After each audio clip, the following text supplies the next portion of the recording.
Film બનાવી છે. Okay. અને એ થોડું એનું બજેટ વધારે હતું, એટલે અમને ફર્સ્ટ ટાઈમ તરીકે કોઈ એટલું બજેટ આપવા રેડી હતું નહીં. એટલે અમે 3 વર્ષથી એવા પેક હતા, ભરાયેલા હતા, અને ઇન્ફ્લક્સ એટલું આવતું હતું અંદરથી, કારણ કે કંઈક બનાવવું પડશે, કંઈક ક્રિએટ કરવું પડશે. અને અંકિત કીધું કે મને કઈ નહીં, મને એક એક્ટર આપો, મને એક કેમેરો આપો, મને ખાલી ઘર આપો, હું શૂટ કરી લઈશ, મારે કંઈક બનાવવું છે. આ થોટ થી, આ ફિલ્મનો થોટ સૌથી પહેલો આ હતો કે મારે કંઈક બનાવવું છે. બરાબર. કે મારી પાસે કઈ જ નહીં હોય ને, કઈ પૈસા નહીં હોય, મને ખાલી કેમેરો આપી દો, એક્ટર આપી દો, હું શૂટ કરી લઈશ. એ થોટ થી આખી ટીમને વાત એને રજૂ કરી, અને ધીમે ધીમે ધીમે ધીમે આપણે જેમ સ્ટોરી ડેવલપ કરતા જઈએ એમ ધીમે ધીમે એવું સ્ટોરીમાં એવું આવ્યું કે ભાઈ ભગવાન આવે તો, એટલે આપણને બધાને હોય એવું કે આ સિચ્યુએશનમાં ભગવાન આવે તો એ શું કરે. બરોબર, આપણે કદાચ ઘણી વખતે ચેટ જીપીટી માં પૂછી લેતા હોઈએ છીએ કે આ ને આ વ્યક્તિ કેવી રીતે વાત કરે, રાઈટ? તો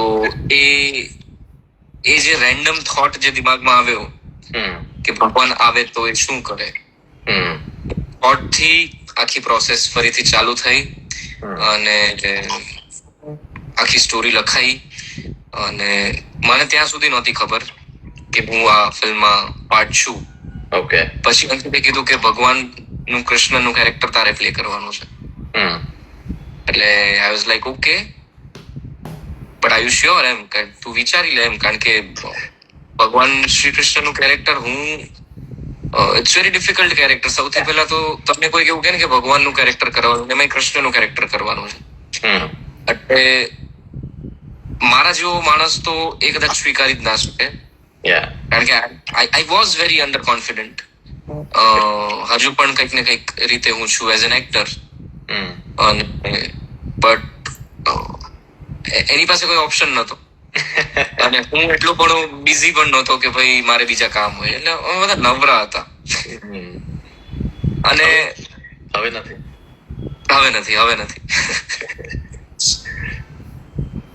પણ કઈ વાંધો નહીં, બસ આવી ગયું માથે તો હવે કરવું જ પડશે, બીજો કોઈ ઓપ્શન નતો. એ વિચાર સાથે કૂદી પડ્યા, કરવાનું જ છે.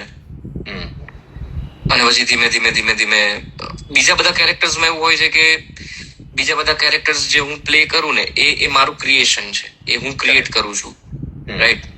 આ character I can't create, it's already there. ને એ કેરેક્ટર તો નહીં, પણ એમને આપણને બધાને ક્રિએટ કરે છે. That's true. That's very true. તો એ પ્રોસેસ કઈ રીતે કરવાની? તો થોડું મારું દિમાગ ગયું એમાં, થોડું મેં વિચાર્યું કે ભાઈ આ કઈ રીતે ક્રેક કરીશું, એમ. અને આમાં મારી પાસે ફેલ થવાનો સ્કોપ નતો, ટુ બી વેરી ઓનેસ્ટ, કે હું આઈ કાન્ટ ફેલ. બીજા કેરેક્ટર્સમાં હું ફેલ થઉં તો લોકો આવીને મને કે તે બહુ ખરાબ એક્ટિંગ કરી છે, પ્લીઝ બીજી વાર આવું ના કરતો. ઓકે ભાઈ, તે આ બહુ ખરાબ કર્યું છે, પણ આમાં હું ના કરી શકું, એમ. આમાં સ્કોપ જ નથી. ને પછી એવું વિચાર્યું કે બધાના ઇમેજિનેશનમાં ને બધાના દિમાગમાં પોતપોતાના ભગવાન છે. કરેક્ટ. એની સાથે પર્સનલ રિલેશન છે, એમની સાથે કંઈક ને કંઈક રીતે વાત કરતા હશે, કોઈક ભાઈબંધ તરીકે વાત કરતા હશે, કોઈક પપ્પા માનીને વાત કરતા હશે, જેમ પપ્પા સાથે વાત કરીએ, કોઈક મમ્મી માનીને વાત કરતા હશે. એટલે બધા પાસે એક પર્સનલ રિલેશન છે ભગવાન સાથેનો. બરોબર. એટલે મેં એવું ટ્રાય કર્યું કે ભાઈ હું મારી અંદર જે ભગવાન રહેલા છે, જે ફિલ્મનો લાસ્ટ એક થોટ પણ છે કે ભાઈ ભગવાન આપણી અંદર છે, આપણી અંદર જે મારી અંદર ભગવાન છે એ કોણ છે અને એ કેવા છે, એ કદાચ મારામાં રિફ્લેક્ટ થશે. કરેક્ટ. હું મારી અંદર ના ભગવાનને જો હું એન્હાન્સ કરીશ તો એ મારા બોડીમાં અને મારા વોઇસમાં કે મારા જેસ્ચરમાં રિફ્લેક્ટ થશે. એના પર ફોકસ કર્યું. બીજી વસ્તુ એ કે એ લાલા માટે આવેલા ફિલ્મમાં, તો એ લાલાના ભગવાન છે, તો લાલો જે લેંગ્વેજમાં વાત કરશે, લાલો જે લેંગ્વેજમાં સમજશે એ ભાષા બોલતા થયા. કરેક્ટ. અને એને મિત્રની જરૂર હતી તો એ મિત્ર બનીને આવ્યા. That's right. અને બીજી થર્ડ જે મને સૌથી વધારે ગમે છે આ ફિલ્મમાં. એવું નથી કે આ મેં પ્લે કર્યું છે એટલે કહું છું, આ કોઈ બીજો એક્ટર બી પ્લે કરતો તો મને આજે અંકિત અને અમારા બધાનું જે એક ડિસ્કશન થયું હતું ને, એ બહુ ઇન્ટરેસ્ટિંગ અને બહુ જ પેલું કહેવાય ને કે જે લોકોને અત્યારે ગમી રહ્યું છે, કે કૃષ્ણની વનરેબલ સાઈડ જે આમાં જોવા મળે છે.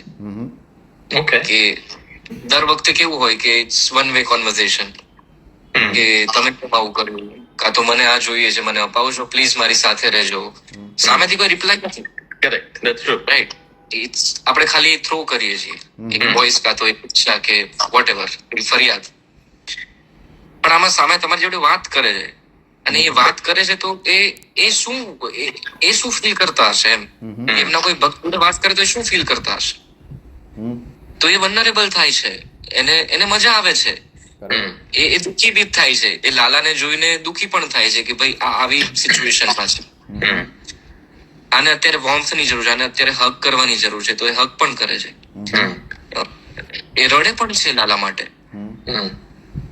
એટલે આ જે સાઈડ જે એક્સપ્લોર થઈ છે ને, એ બહુ જ ઇન્ટરેસ્ટિંગ છે, અને કદાચ લોકોને એ જેટલું અડી રહ્યું છે ને, એ જેટલું ટચ થઈ રહ્યું છે ને, કે એટલું પર્સનલ ફીલ થાય છે. અત્યાર સુધી ફિલ્મ જોઈને ઘણા લોકોએ મને કીધું કે ફિલ્મ પહેલા એવું લાગતું હતું કે યાર ભગવાનને આપણે એટલા ઉપર મૂકી દીધા છે ને, ઇટ્સ વેરી ડિફિકલ્ટ કે ભાઈ મારે કોન્ટેક્ટ કઈ રીતે કરવો, મારે વાત કઈ રીતે કરવી. અને on that not as well, કારણ કે જો તમે એટલા બધા ઉપર મૂકી દો, તમે પહોંચો કેવી રીતે? એ જ. પણ આ ફિલ્મ જોઈને લોકો એવું માને છે કે ભાઈ it's very easy. Yeah, it's very easy to reach it. And one of the